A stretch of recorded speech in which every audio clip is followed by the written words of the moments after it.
هيا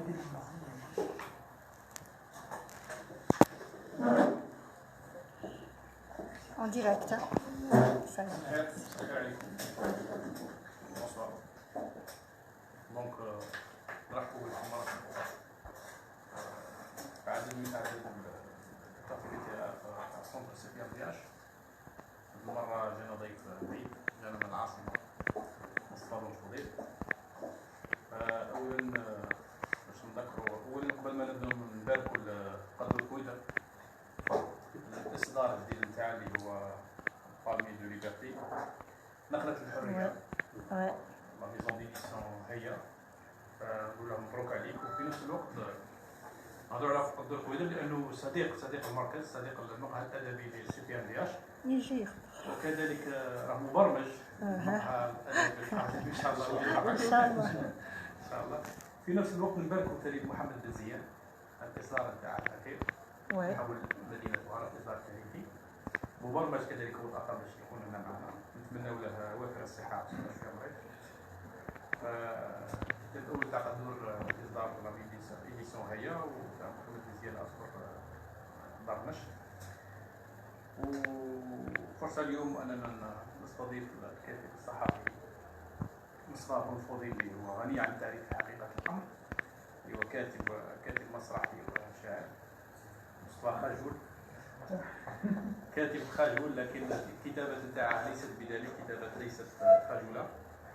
فكنا نتناقشوا وقلنا على أنه المميز في كتابات مصطفى بن فضيل هي وجود شخصية محورية سنزعجه اليوم ببعض الأسئلة. الشخصية المحورية في كتابة مصطفى هي الموت. الموت ربما مرتبط بوفاة والده رحمة الله عليه وهو كان طفلا صغير، ربما أثر في كتابته في مدينة بيزان فرحمة الله عليه. مصطفى بن فضيل حائز على عدة جوائز، منها جائزة أحسن رواية في 2003 حول رواية العراق لمعنونة. صح، في 2003 جبت كتاب حدثاء العراق وكانت غطيت 6 أيام الأخيرة. نعم 6 أيام الأخيرة لبغداد. كان مراسل صحفي في نعم في جريدة البلد. صحيح. وجائزة أخرى جائزة عمر اغتيلان. عمر اغتيلان هذه كانت كأحسن صحفي 2008. فدون إطالة هذا دخل لي. تفضل. شكرا أخي سعيد. أنا فرحان بزاف بسببين. C'est pour ça que je suis extrêmement reconnaissant à Saïd et au SPM aussi.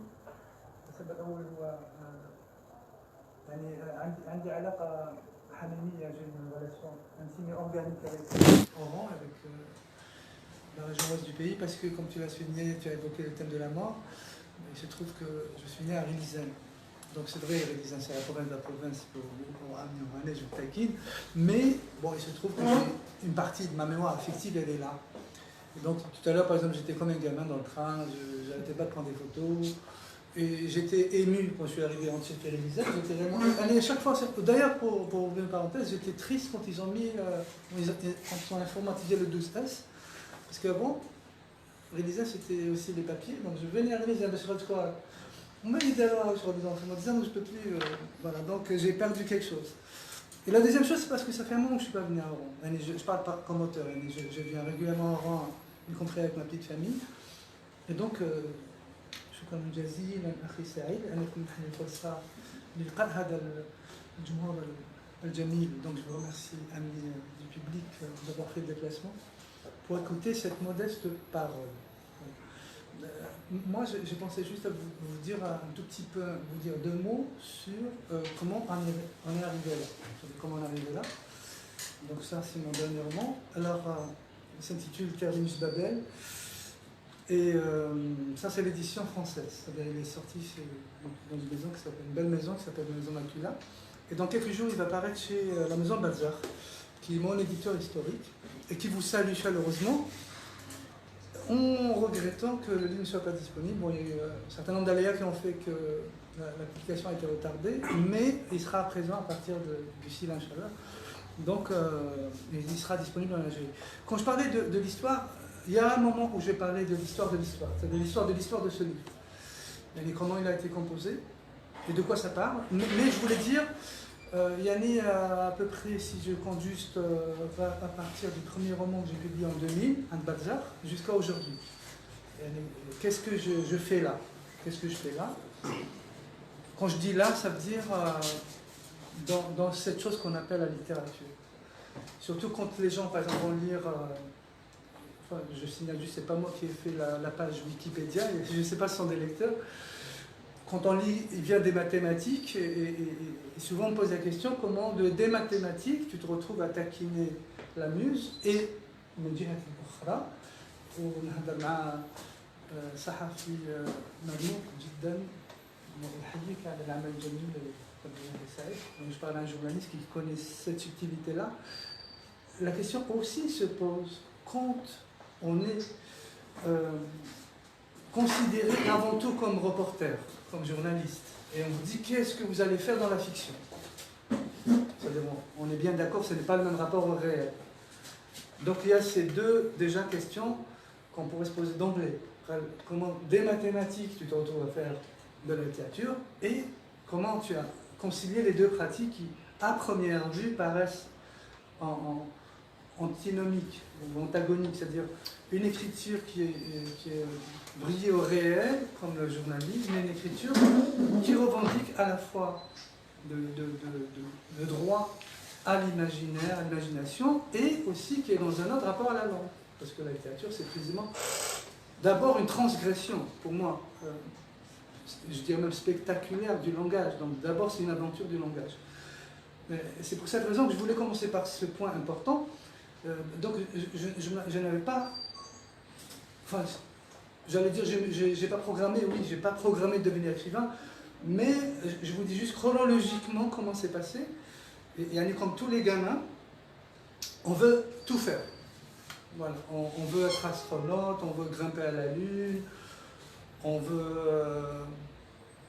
explorer le monde, on veut changer le monde, on se croit tout permis. C'est ça, là, ce qui est gênant avec l'enfance, c'est qu'on a les rêves plein la tête, et on n'est pas encore dans le temps où on se dit non, il faut être raisonnable sur quand on se met à cocher les possibles, quand on se dit يعني كي تجي تحوس تقول واش نقدر ندير واش ما نقدرش ندير كي تكون صغير مازال ما على بالكش encore باللي y a plein d'interdits que le monde au contraire en fait le chemin qui nous est autorisé il est tellement ténu qu'à l'arrivée on aura largué, abandonné pratiquement toutes nos illusions.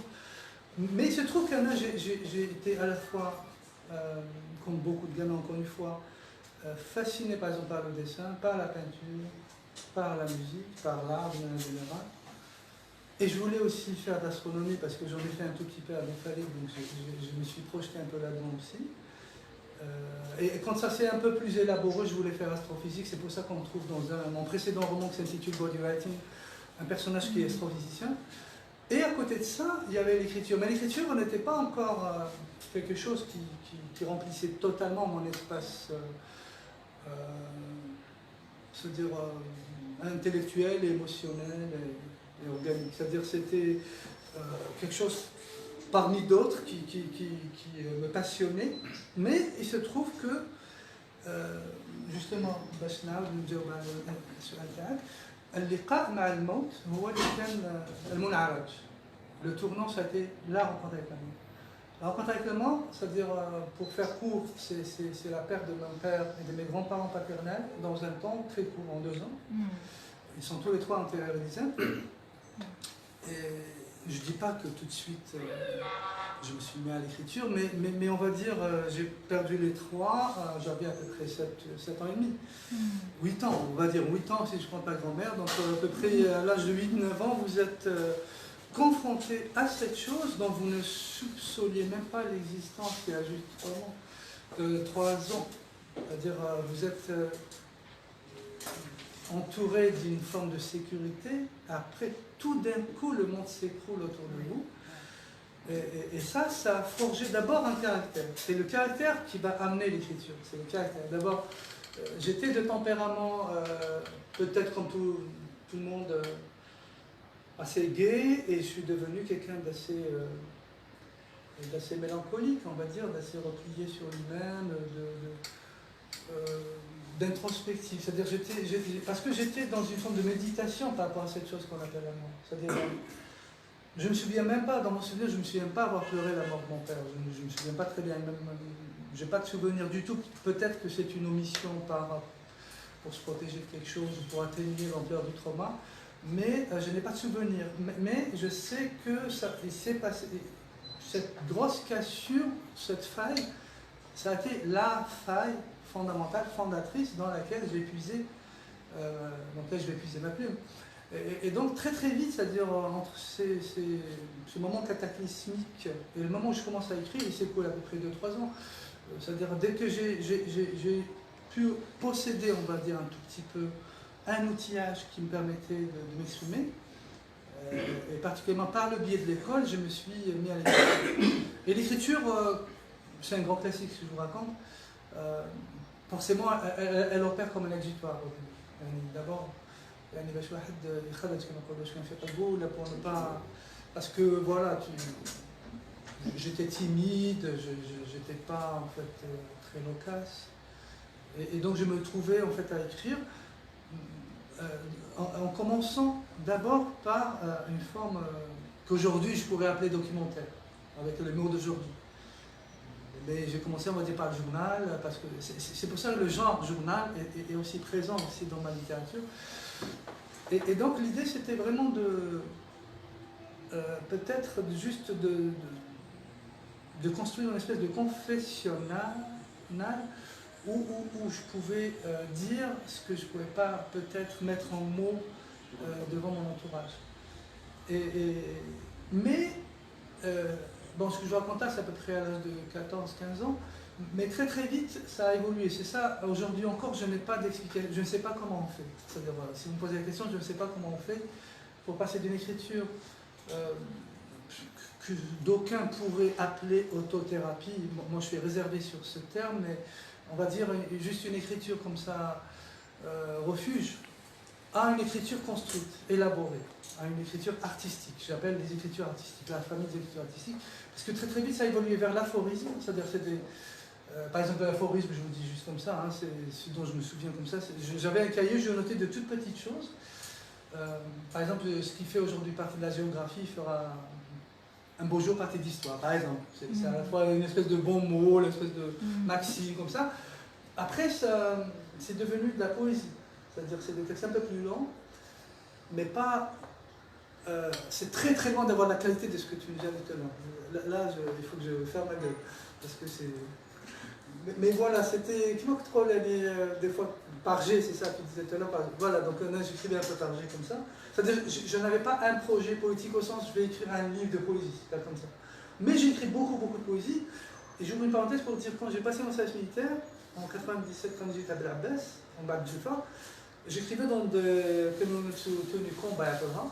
Donc on avait des multi-poches comme ça. Et si vous me fouillez, vous allez trouver de tas de bouts de papier où j'écrivais des petits poèmes comme ça, des petits post-it, comme ça j'écrivais des... Donc beaucoup de poésie. Et après il y a eu tout de suite le narratif. Après je ne peux pas aussi vous expliquer pourquoi j'ai ressenti le besoin du narratif.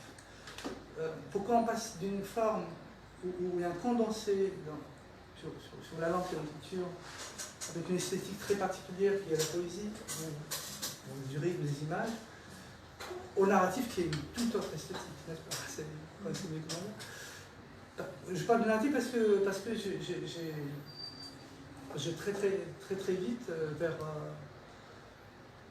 peu près 18 سنة حسيت حاجة إلى الرواية. C'est comme si en fait العالم اللي كنت عايش فيه تحسه ضيق.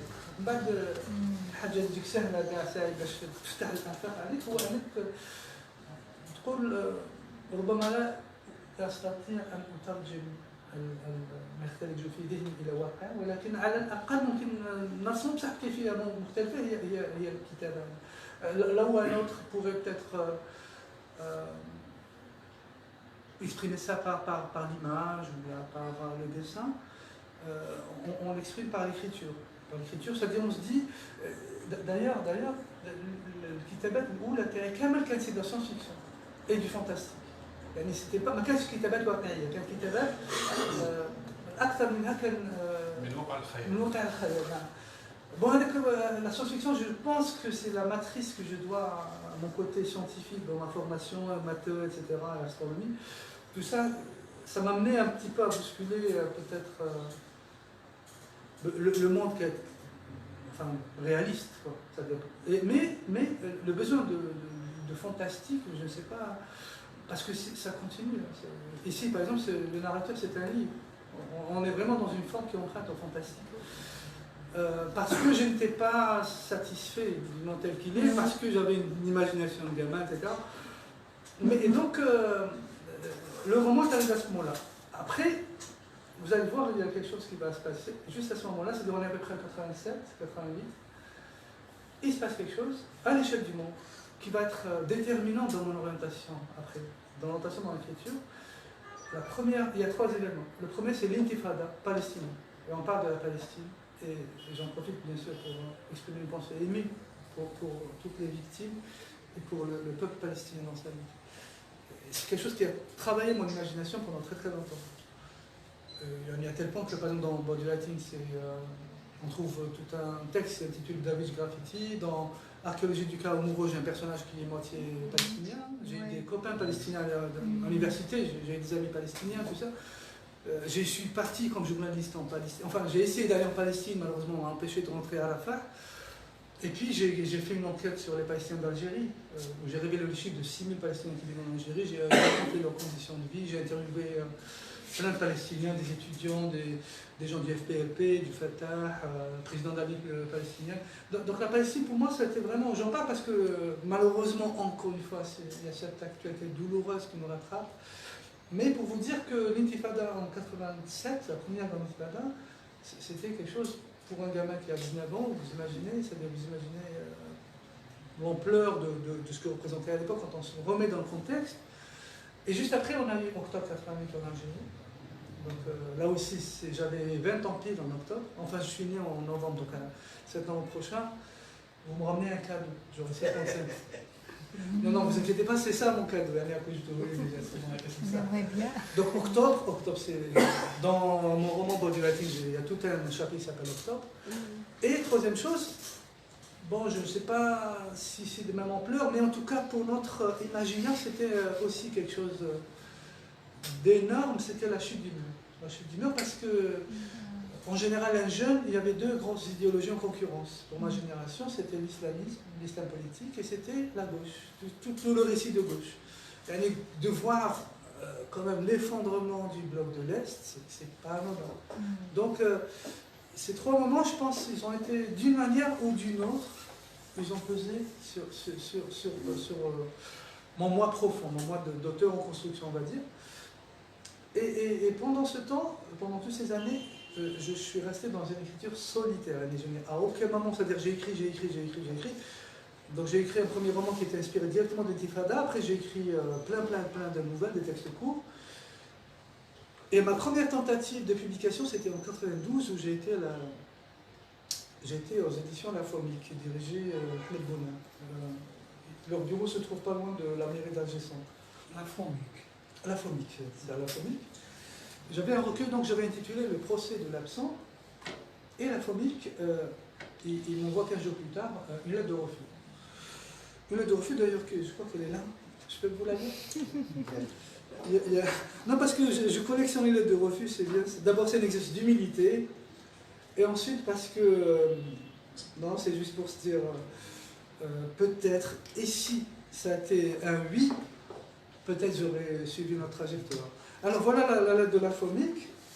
Cher monsieur, donc Alger le 15 septembre 1992. Cher monsieur, nous vous prions de trouver en retour votre recueil de nouvelles que nous avons lu pour certaines d'entre elles avec beaucoup d'intérêt. Malheureusement, notre avis est que toutes ces nouvelles nécessitent un travail complémentaire de rigueur dans l'écriture. Bien souvent, en effet, les introductions sont superbes et rarement le corps de la nouvelle.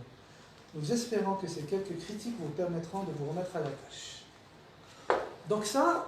classique comme... Non, c'est-à-dire...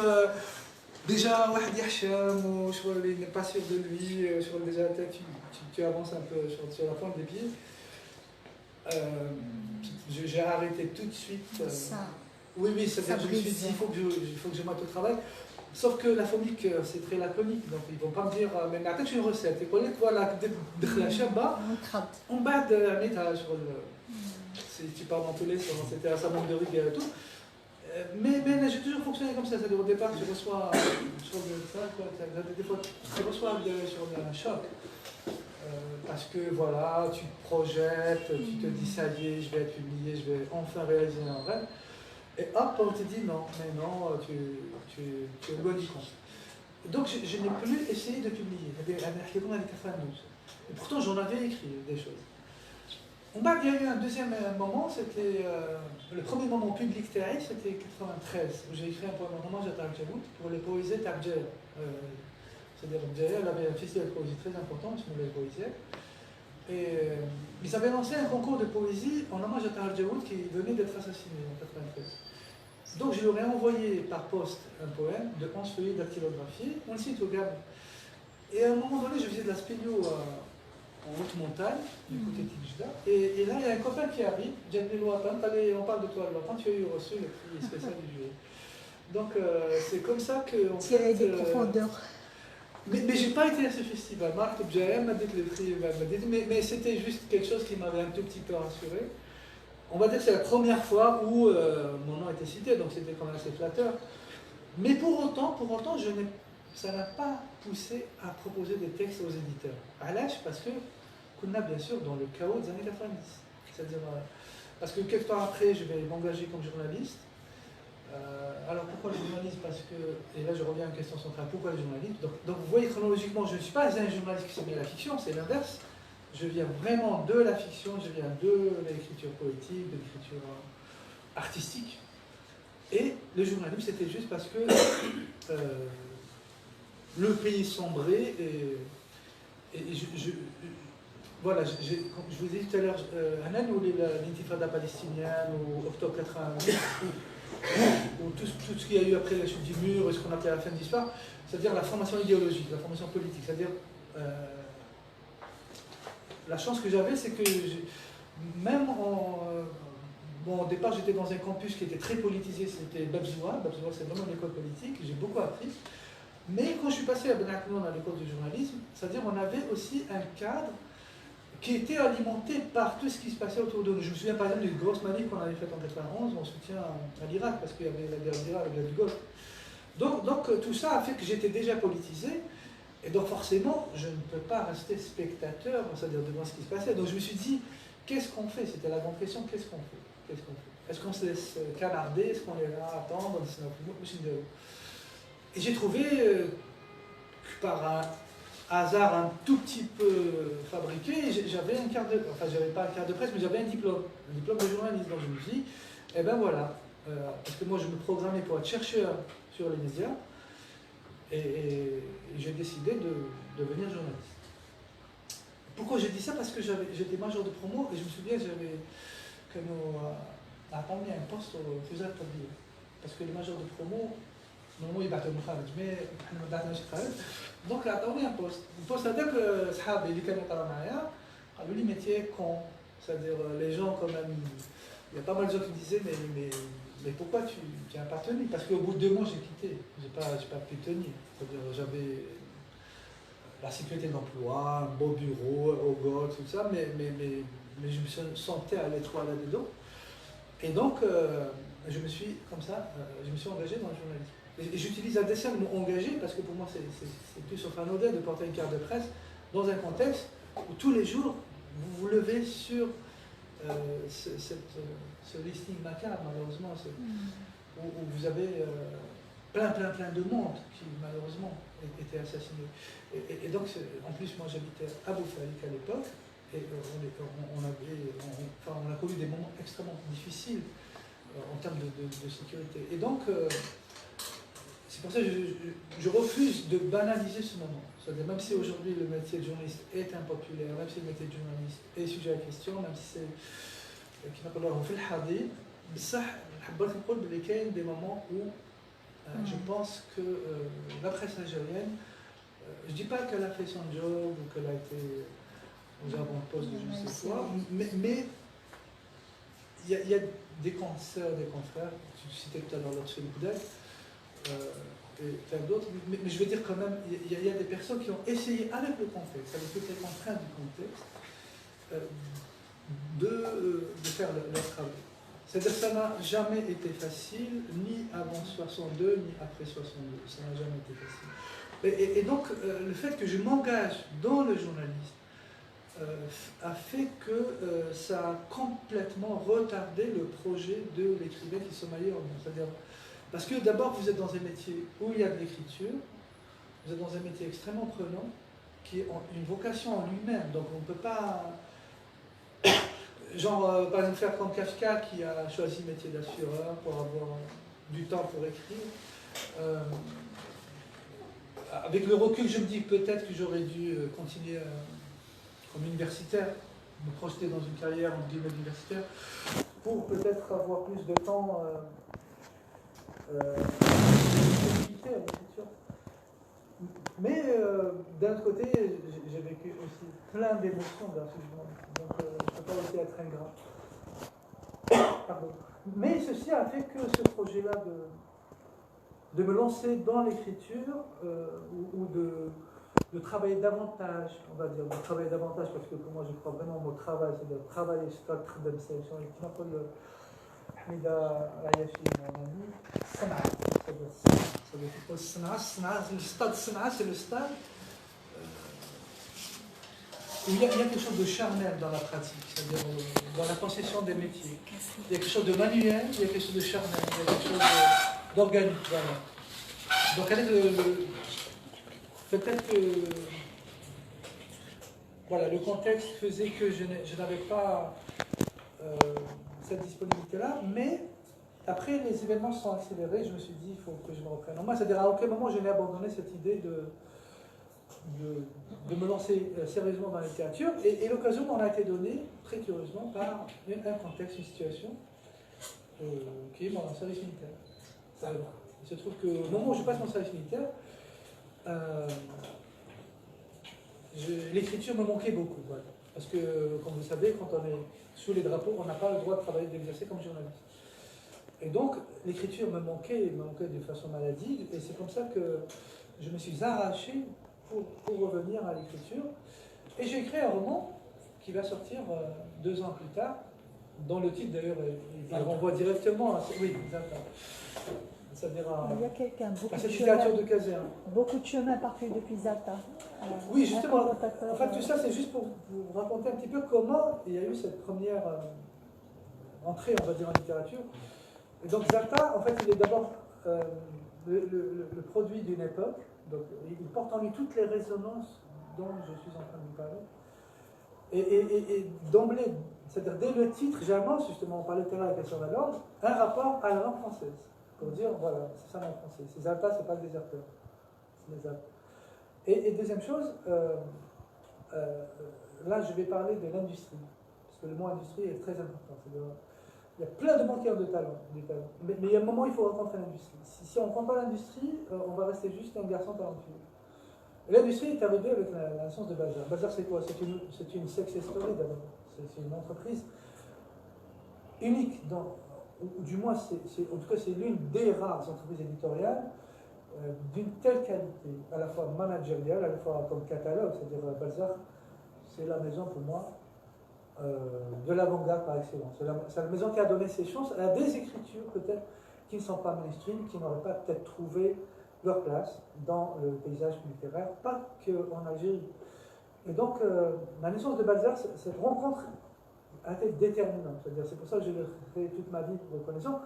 Et on continue d'ailleurs l'aventure. C'est-à-dire, là, on va sortir notre 5e livre avec eux, 5e roman. Donc, la rencontre avec Balzac, c'est ça qui a permis que j'émerge comme auteur. Et à partir de Balzac, à partir de Zalta, il va s'ouvrir un autre front dans ma pratique, c'est le théâtre. En fait, dès que j'ai sorti Zalta, il y a des gens des théâtreux, des hommes de théâtre. Je pense particulièrement à Ziani Ayat que je salue.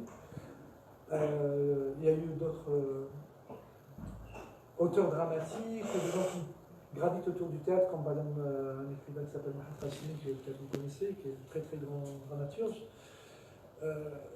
ça a fait que quelque chose d'insoupçonné m'a ouvert les portes, sachant que le théâtre et le roman sont deux pratiques, deux registres très, très cloisonnés, c'est-à-dire ils se mélangent pas. Et après cela, il y a eu un Oranais merveilleux qui s'appelle Khalid Marjan.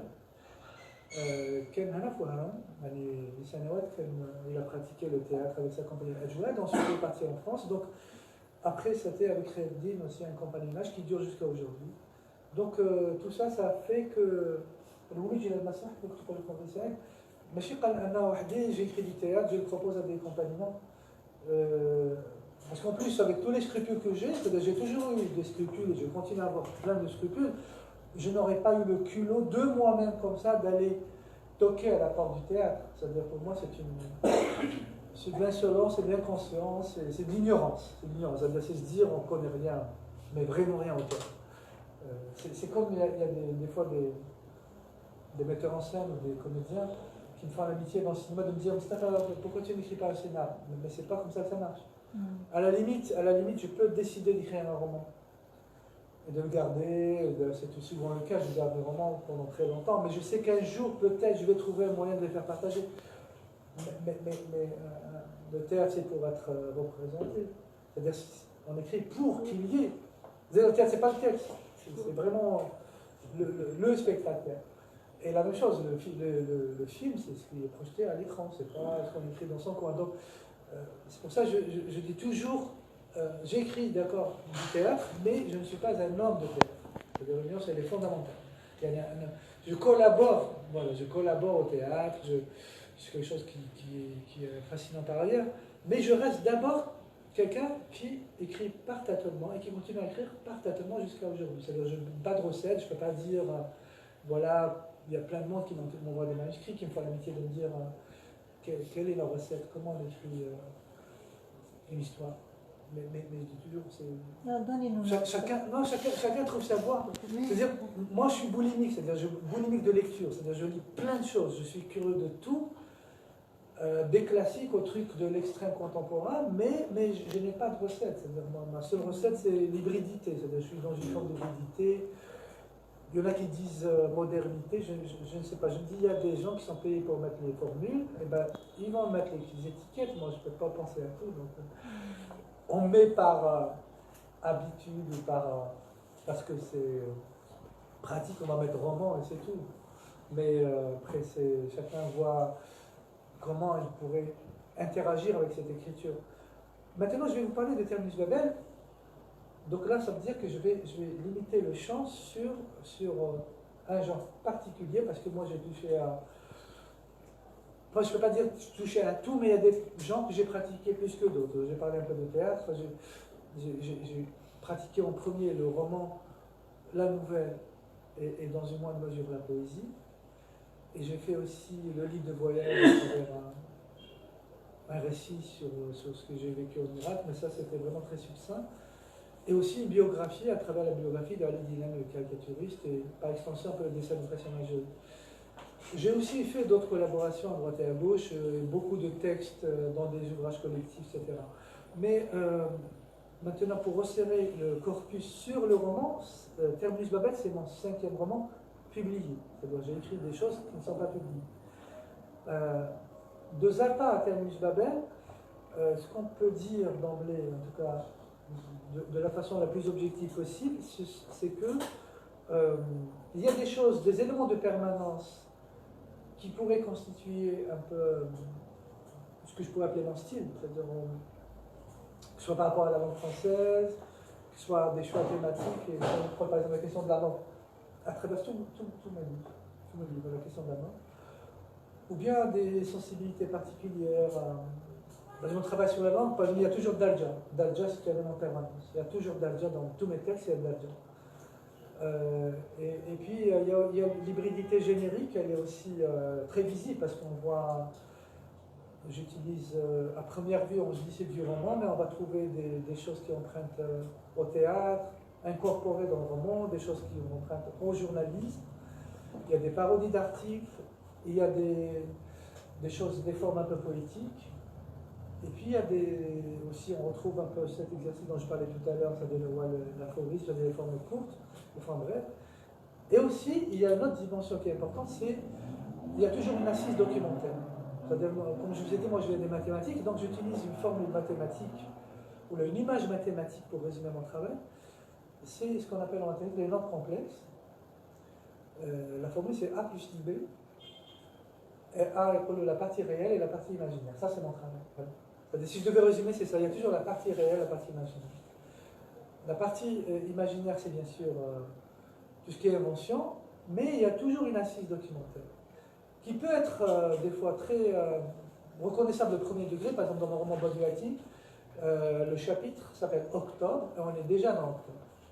Le cadre est fixé, c'est-à-dire on est à l'université de Bazouar, là, 2 jours avant le déclenchement des émeutes d'octobre. Après, on est à Boufalik pendant les 2 jours où les manifestations étaient les plus intenses. Et donc, le cadre est fixé, c'est-à-dire, octobre, même موقع هذا هو الأدب pour le boulot des écrivains. On n'est pas à l'échelle macro, on est à l'échelle des individus, des personnes, des territoires. C'est-à-dire, octobre comme lecture par le haut, est-ce que c'est le gouvernement qui l'a fomenté, est-ce que c'est le Pax, est-ce que c'est les Islamiques. Là, on entre dans des thèses. Là, non, je te dis juste moi, j'ai démontré de façon basique à l'échelle d'un jeune homme qui avait 20 ans en 88 et qui a vu arriver, déferler ce moment inattendu qui a été comme un basculement de l'histoire. Il y a eu une compression de l'histoire. Mais je ne vais pas la raconter avec les mots d'aujourd'hui. J'essaie de les raconter avec les jeunes hommes que j'étais il y a 20 ans, avec en plus la distance de la fiction, parce que ça passe par les subjectivités, ça passe par un personnage et un travail sur ce que j'appellerais le micro-récit. Le micro-récit, pour moi, c'est vraiment fondamental, c'est-à-dire c'est cette échelle-là que c'était l'écriture. Comme on dit, l'histoire à échelle d'homme, c'est pas à l'échelle idéologique, quoi, c'est-à-dire avec des systèmes. Et donc, ce sont ces éléments permanents qui traversent tout le livre. Je vais finir sur Terminus Babel. Terminus Babel, c'est à la fin que je vais vous dire pourquoi il a ce titre, d'accord? Donc c'est un mot à l'âge. Terminus Babel, en fait, c'est d'abord. C'était la terre, mais c'était à un. C'est pas mon idée. Ce que tu as le livre avec, c'est le pilon. Le pilon, ça veut dire. Vous voyez les étagères? À un moment donné, c'est tout le mal que je te souhaite. Ça marche sur le job des donateurs, tu as construit encore des étagères. Au bout d'un moment, forcément tu vas trier. Bon, tu vas les offrir. Tu vas les offrir. Les livres qu'on a en plus, on va les trouver. Mais, quand tu mets à l'échelle d'une bibliothèque, c'est pas aussi simple.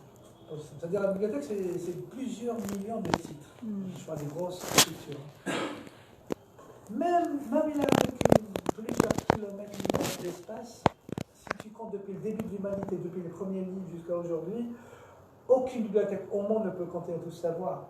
Après, on a les bibliothèques spécialisées, bien sûr, les spécialisées vont prendre un secteur particulier, mais même comme c'est un national, parce que ça crée au Japon, ça crée au Togo, ça crée au Mexique, ça crée partout, tu as des livres parfois dans plusieurs langues.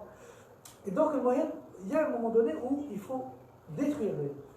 Ça, c'est le choix du capitalisme, d'accord? Je ne dis pas que c'est hatmiya tarikhia, mais en général, dans le fonctionnement du capitalisme, il traite le livre comme un produit.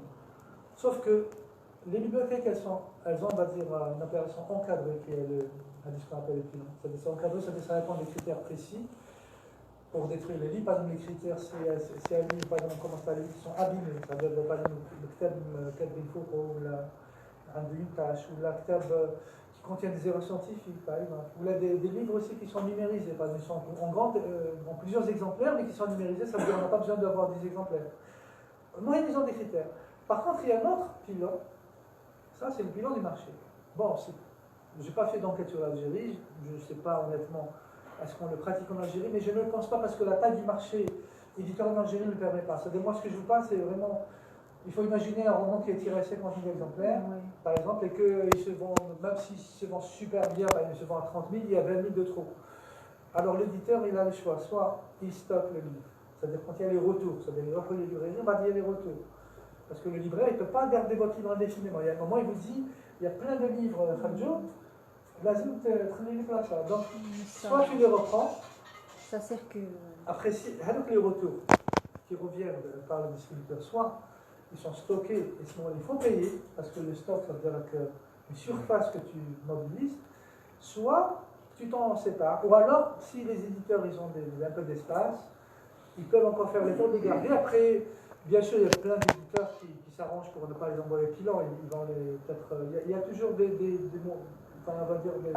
un moyen pour sauver des livres, soit par exemple en les offrant, soit par exemple en organisant des ventes un peu rabais, etc.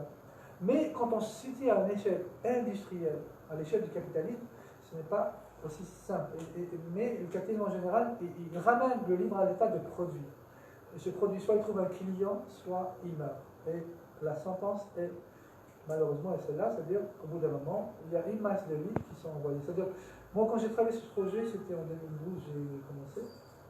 À l'époque, il y avait à peu près 100 millions de livres en France.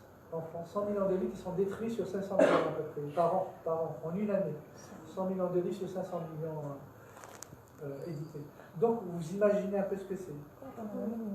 Donc, il se trouve que moi, j'ai été invité en 2012, parce qu'il y avait un événement qui s'appelait Marseille-Provence 2013, capitale européenne de la culture. J'ai été invité par le commissariat artistique de cet événement qui s'appelle Marseille 2013 pour faire un travail sur cette histoire de Tillon avec l'université, en fait, une bibliothèque universitaire qui est l'une des plus grandes de France, liée à l'université d'Aix-Marseille Université. Enfin, elle s'appelle Aix-Marseille Université. Voilà. Donc, c'est dans cette université, dans cette bibliothèque que j'ai travaillé pendant 6 mois. Et c'était le choix, et c'est un choix d'ailleurs courageux que je salue, de cette université et de cette bibliothèque, d'ouvrir au public pour leur dire, Ya Jama'a, on n'est pas en train de détruire les livres de façon arbitraire, parce qu'en fait, quand on dit détruire, c'est pour recycler, c'est-à-dire que le livre redevient du papier, le papier il est recyclé, il est réinjecté dans l'industrie, pas forcément du livre, il est réinjecté dans l'industrie du papier. Mais ils vous disent, voilà, c'est-à-dire nous, on n'est pas en train de violenter les livres de façon gratuite, mais on le fait de façon très consciencieuse, et nous sommes les premiers malheureux de voir des livres jetés au pilon. Et donc, moi, quand ils m'ont invité, j'ai passé 6 mois dans une réserve où sont stockés les livres, avant d'être envoyé à une entreprise de recyclage de papier. Donc, j'ai travaillé avec ce matériau-là, et j'ai construit un projet qui s'appelle Anti-Livre, et ce projet a donné lieu à un ouvrage, plus une exposition. Mais ce n'est pas tout à fait le même livre. C'est-à-dire, depuis 2012 à 2000, je l'ai donné à Batsaf en 2021, c'est écoulé presque 10 ans, quoi, 9 ans. En 9 ans, le livre, il a beaucoup bougé. Il a connu des avatars. Alors, son histoire, puisqu'il est question de roman, elle est très simple. C'est un livre qui va être envoyé au pilon. Donc, c'est un roman. Le roman, il s'appelle Ktab. Le titre c'est Ktab, en raison pour une étoile sauvage.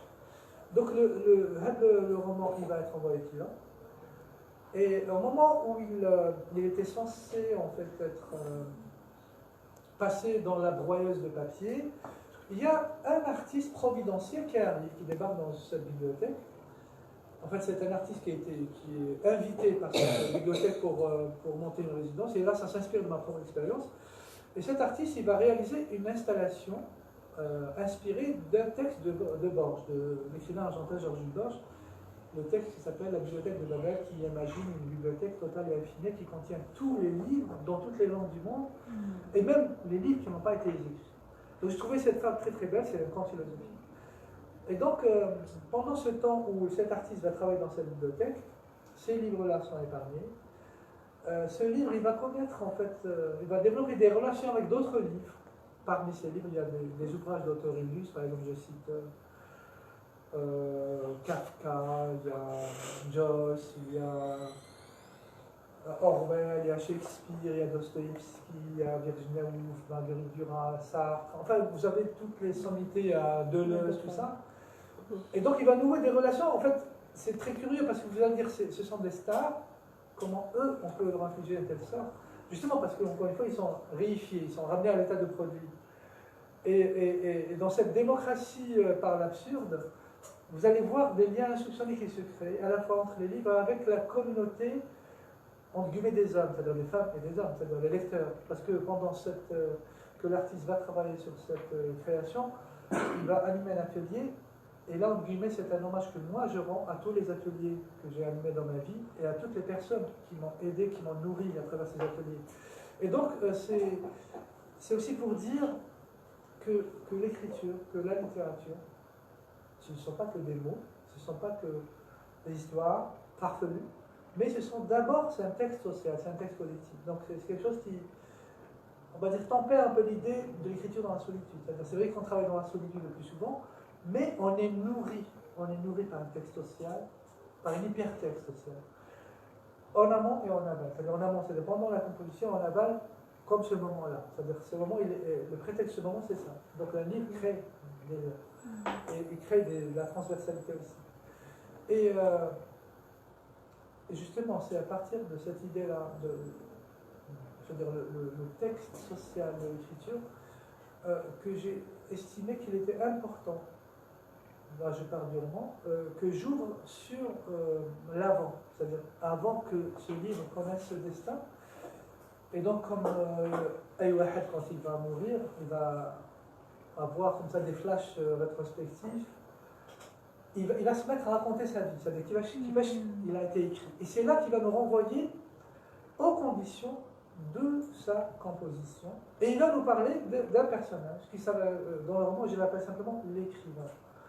Et cet écrivain, c'est un Algérien. C'est un Algérien. Et pour moi, c'est un prétexte pour parler de la condition de l'écrivain en Algérie aujourd'hui. Donc ça nous renvoie, en fait, les 2 tiers du livre, c'est vraiment comment on écrit, comment on travaille aujourd'hui en Algérie. Et on n'est pas que dans des problématiques littéraires. C'est-à-dire, dans cette entreprise, il y a 2 niveaux. Il y a 2 niveaux, ce que j'appelle le making-of littéraire. D'ailleurs, il y a un making-of qui est graphiquement souligné par une typographie spéciale. Vous allez trouver déjà plein de ratures. Il y a même des alignés comme ça, désignés par making-of. Après, il y a le making-of social. Donc, il y a ce que j'appelle le making-of littéraire ou esthétique, c'est vraiment le roman en tant qu'œuvre littéraire. Comment on l'écrit, sur quelle base il choisit le narrateur, pourquoi il choisit tel nom de personnage, pourquoi il choisit tels événements dans la trame. On est vraiment dans la narration stricto sensu. Après, il y a, comme je parlais du texte social, il y a vraiment tout ce qui entoure le livre et la création en Algérie aujourd'hui. C'est-à-dire, et là, bien sûr, je n'ai pas été chercher très loin, j'ai été paresseux et égoïste, j'ai puisé. Oui, on va dire qu'il y a une part d'autobiographie. Mais pas uniquement parce que. C'est parce que. C'est ce que je connais le mieux. C'est ce que je connais, mais c'est-à-dire. نحكي باغ اكزومبل على واحد الحادثه وقعت لهذا الكاتب سرقوه 4 خطرات. هذه شي صار ليا يعني j'ai été cambriolé 4 fois. Oui, mais le livre il est resté à 4. Après j'ai été cambriolé encore 2 fois, 6 en tout. Voilà. بصح انا علاش حكيت هذا؟ C'est le même voleur? En fait, je vais lui demander un autographe. Donc, ça me croit que j'ai introduit cette série d'incidents malheureux. C'est parce que, quand j'ai été cambriolé, j'ai perdu toutes mes machines, ma femme et moi, tous les deux. 8 ordinateurs, avec les disques durs externes, avec les USB, les cartes mémoire, les appareils photo. Et j'ai perdu beaucoup de photos de mes enfants, de mes filles. Mes 2 filles s'appellent Leila et Lina. Que je salue, je me regarde, je fais un bisou. Ça, c'était le plus dur. Le plus dur parce que, après, j'ai perdu des manuscrits aussi, j'ai perdu des textes, parce que tout était stocké sur les machines. Non, si, je lance un avis d'appel d'offres, les diplômes, Non, en fait, cette question, moi, j'ai utilisé comme prétexte pour aborder une question plus générale qui peut vous intéresser vous aussi. Mais il y a la fameuse question du numérique. Parce qu'aujourd'hui, bien, en Occident, c'est très développé. On parle de e-book, c'est-à-dire pourquoi au lieu زعما نقولوا نحصلوا فيه وحنا نجيبوا نطبعوا كتابات d'abord ça coûte du papier, ça coûte du temps. On va le غالي, on ne sait pas où le stocker, on va le jeter, mais pourquoi on ne fait pas un livre dans الناس قاعد تقرا ويجي رخيص علاش. Donc moi justement ça c'est une métaphore, ce qui m'est arrivé pour dire Moi, c'est ce qui m'est arrivé. J'ai fait mes livres, mes photos dans des disques durs, dans des disquettes. Enfin, avant, par les disquettes. Donc, dans ma tête, ils sont protégés. Mais il y a un virus humain qui les a détruits. Et donc, la réflexion est engagée. Est-ce que il y aura toujours des pro-papier et des pro-numérique, pro-e-book? C'est-à-dire le débat est inépuisable. Moi, je dis toujours que si ma fille elle peut lire le e-book parce que le papier l'ennuie, l'essentiel c'est qu'elle lise. Donc pourquoi pas, si on peut lire sur les liseuses, tout ça, c'est pas mieux. C'est-à-dire, moi je ne suis pas un intégriste du papier, mais la réflexion est là. La réflexion, en tout cas, c'est qu'est-ce qu'on fait de toute cette technologie? C'est comme pour tout le reste, c'est-à-dire est-ce que Facebook nous a davantage rapprochés? Moi je dis c'est ni tout blanc ni tout noir. Ni tout blanc ni tout noir, c'est-à-dire dans tous ces outils, ils ont des vertus, ils ont des excès, des effets pervers. À nous de savoir comment en tirer le meilleur. Voilà. Et je vais juste finir, si vous me permettez, par une lecture d'un extrait. Comment tu as lu comme ça? Avec plaisir. Non, c'est passionnant. Bon, je vais me noter parce que... non, parce que... Oh, c'est dommage. Vous n'avez pas un maigre pour la vente, dédicace? Les livres. Le livre, ah oui. Oui, vous l'avez. Non, chacun va partir avec... parce qu'on parle de destruction de livres, je vais les déchirer. Avec les pages. Oui, je vous assure. Une fois, j'ai été invité à un festival à Tunis, ça s'appelle Dream City. Et j'ai fait une performance parce que ce projet-là qui s'appelle Anti-Livre, il a eu aussi une déclinaison, on va dire, performative. Ça, j'ai fait plein de performances avec ça. Et ça commence, je commence comme ça, des gens dans une bibliothèque, et je commence par déchirer. Mais j'ai déchiré mon livre. Fallait pas. Après, je disais aux gens, ça vous a choqué? Imaginez multiplier ça par 100 millions. C'est vrai. Alors, j'ai eu quelques mal à faire un choix, mais je me suis dit, je vais vous lire un extrait. Parce que comme je l'ai dit, dans le roman, le narrateur, donc, qui est un livre, il va nous parler de comment il a été écrit.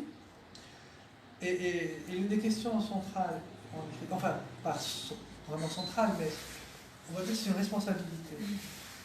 Quand on écrit, c'est ce qu'on appelle l'onomastique et les toponymes. Tout ce qui concerne les noms. Il y a les noms, et les noms, j'ai les noms de personnages. Il y a les banquets, les noms de lieux, les noms de personnages, mais même les noms de les plats, à la gastronomie, les blagues. C'est ça que tu sens. Les noms des lieux. Est-ce que la Kadaka ou la Kabamako, ou Alep ou la Alger ou la... Ça change pas facilement. Ça donne un ancrage à l'écriture. C'est ça qui donne un ancrage. Sinon, on serait dans quelque chose de ce que j'appellerais l'écriture Netflix, c'est-à-dire la Wikipédia, c'est-à-dire on a l'impression que c'est impersonnel. Donc si le choix des noms, pour moi, c'est toujours un casse-tête. Il y a un docteur, je suis en train d'écrire un roman, un des personnages dans le Bible Miskin, à chaque fois j'ai eu chance de dire ça. Kolkhara, il se révèle avec une autre carte d'identité. Donc, on a le plaisir, l'immense plaisir de recevoir Madame Fatima. Vous savez qui serait là? Je suis très honoré. Donc voilà, donc un de passage, il va parler de ça, la question des noms, comment on les construit. Et le chapitre, ça s'intitule Le syndicat des personnages sans travail. Il y avait peu de patronymes dans l'état civil littéraire de l'écrivain. C'était toujours problématique pour lui de choisir un nom de famille. Un vrai casse-tête. Il s'était fixé une règle stricte tenant lieu de code de déontologie sur ce chapitre. Ne jamais employer un patronyme usité au sein de son entourage. Il ne voulait pas avoir de problème avec la réalité, disait-il. Ne surtout pas puiser dans le fond généalogique familial. Autant de scrupules qui l'amenaient dans nombre de fictions à ne pas mettre de patronyme du tout, ou à y référer par une simple lettre anonyme, en majuscule. Et pour ce qui est de sa politique des prénoms, il s'interdisait de recourir aux prénoms pour en prêter à confusion dans son cercle d'amis immédiats. Encore moins lorsque le caractère qui le porte est décrit sous un jour désavantageux. Et si d'aventure un personnage dépeint sous tel ou tel trait, avec tel ou tel prénom, résonnait si fortement avec une personne bien réelle parmi ses connaissances, qu'on ne pouvait que les confondre, annihilant par là même l'une des conventions les plus établies de la fiction romanesque. à savoir le caractère purement fortuit de ce type de coïncidence. Cela supposait qu'il le faisait à dessein, et le cas échéant avec bienveillance, à titre d'hommage le plus souvent, en signe de reconnaissance et d'affection. En règle générale, cela se limitait à un petit clin d'œil, à un private joke, dans un esprit facétieux, et à ceux de ces aficionados ou spécialistes S-lettres qui travaillaient sur son œuvre, qui s'épuisaient à déceler dans la vie de ses protagonistes des traces autobiographiques, il précisait sur le plan de la boutade: l'écrivain est un personnage comme les autres. Ça, ce que je veux dire là, c'est l'écrivain prenait soin à faire des recherches sur Google avant de trancher sur tel ou tel nom. Cela faisait partie de ses réflexes de romancier, ce rituel de vérification onomastique. C'est ainsi qu'il avait googlisé le nom de Salim Zahachi. À sa surprise, il découvrit qu'il y avait au moins une personne qui portait ce nom. Et c'était un journaliste, mon cher confrère. C'était un journaliste. Oui, un journaliste qui portait ce même nom et prénom, un correspondant de presse basé à Boumardès. Et cela l'obligea à changer illico l'appellation de son personnage central. C'est toujours un moment étrange que celui où l'auteur googlise le nom des personnages et que les résultats s'affichent sur l'écran de son PC. D'expérience, il savait que même s'il donnait à l'un de ses caractères le nom le plus insolite, le plus inusité qui soit, du genre XCV, Ben, YZG, Google s'arrangerait immanquablement pour lui dénicher un type qui porterait le même nom. Faites-en l'expérience. C'est assez excitant. Et c'est comme si le personnage fictif à la base prenait tout d'un coup une étonnante réalité et se mettait à exister pour de vrai. Comme s'il lui suffisait d'imaginer un personnage pour que cet être inventé, tricheur dans la vraie vie, ne fût-ce que de façon virtuelle, par le truchement de Google et des réseaux sociaux. À telle enseigne qu'il ne serait pas surpris si un jour l'un de ces personnages lui téléphonait, lui adressait une demande d'amis sur Facebook, ou mieux encore, que l'un d'eux vint carrément toquer à sa porte. Toujours un choix délicat de nom de baptême, oui. Les personnages sont des citoyens comme les autres, professe encore l'écrivain. Et malgré les coupes démographiques opérées au sein de la population fictionnelle sous l'impulsion du nouveau roman, il y a fort à parier que les personnages de fiction vont bientôt dépasser en nombre les humains de chair et d'os. Balzac ne proclamait-il pas qu'il allait faire concurrence à l'état civil avec sa foule de personnages qui peuplent sa comédie humaine? Autre chose, le sobriquet. Alors, le sobriquet donné par Nadia à son mari est Wikipédia, en hommage à sa culture encyclopédique. Elle l'appelait généralement mon wiki, et lui, Nadja, ma Nadja, en remplaçant le i par le j. Oui, exactement, comme la Nadja d'André Breton. Ainsi que je viens de le signaler, les sobriquets, les petits noms, sont fréquents dans la galerie de l'écrivain. C'est ce qui les rend affectueux, attachants et plus proches. Si se limiter seulement au patronyme, cela ferait trop administratif à son goût. Platement et froidement, état civil justement. Des noms que l'on ne s'est pas encore appropriés, qui restent l'apanage de l'administration, de la tribu, du collectif. Un appendice bureaucratique désincarné. Ils ne sont pas encore tout à fait habités, agités, vivants. Et la première chose que fait l'amour quand il débarque dans la vie des gens, songe-t-il, c'est d'inventer de nouveaux noms aux nouveaux citoyens de sa République sentimentale. Je vous remercie.